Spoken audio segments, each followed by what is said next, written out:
Il faut savoir que la plupart des entreprises sont encore des entreprises familiales. Quand je dis encore, c'est d'ailleurs pas tout à fait par hasard, c'est qu'on a longtemps considéré que les entreprises familiales, c'était une étape dans la vie des entreprises et que plus elles se professionnalisaient et finalement l'entreprise familiale devenait quelque chose qui était dépassé. Alors en fait, je pense que ce n'est pas du tout le cas. Il y a des entreprises institutionnalisées et puis d'un autre côté les entreprises familiales qui ont leur propre logique propre. Je crois que l'entreprise familiale, c'est un choix.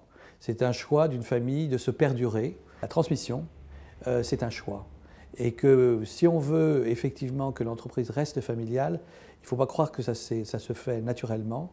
Je crois que c'est le résultat de deux choses. D'une part, d'être fidèle à ses valeurs, les valeurs de l'entreprise familiale, qui forment le socle, qui réunit en fait tout le personnel et les actionnaires autour d'un projet, et d'autre part la volonté de se renouveler à chaque génération.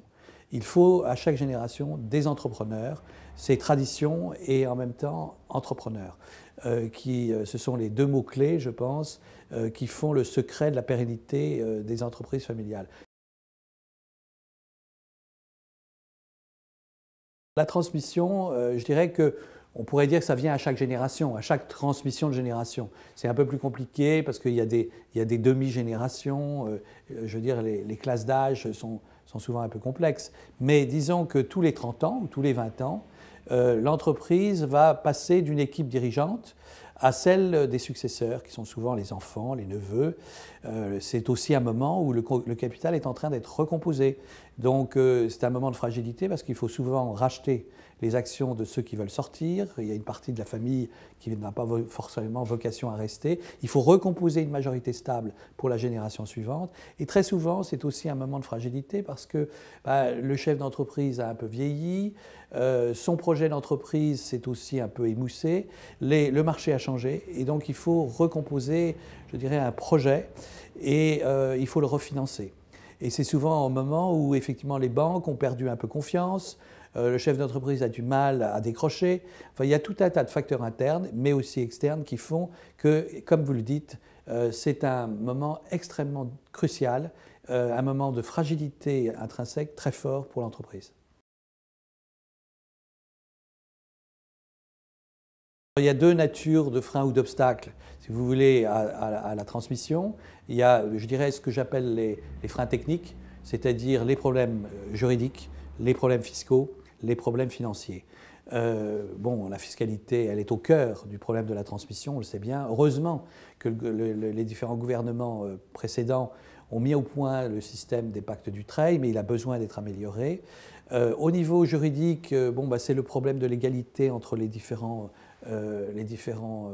héritiers qu'il faut sauvegarder. Et donc là aussi, il y a des effets pervers, on a vu dans la fiscalité, qui fait que ceux qui sont dans l'entreprise peuvent bénéficier du fait que l'entreprise est un outil de travail, et puis ceux qui ne sont pas dans l'entreprise n'ont pas ce privilège. Donc il faut financer par des distributions de dividendes le paiement de leur impôt, ce qui d'une certaine manière vide l'entreprise de la substance dont elle a besoin pour réaliser tous ces investissements. Alors ça, c'est toute une partie, je dirais, des freins techniques. Et puis alors, il y a les freins qui sont alors là beaucoup plus internes à l'entreprise, qui sont de nature psychologique ou sociologique, et qui font que là aussi, il n'y a rien de plus fragile qu'une unité familiale, et il n'y a rien de plus fragile que de réunir au moment de la transmission la famille sur un nouveau projet.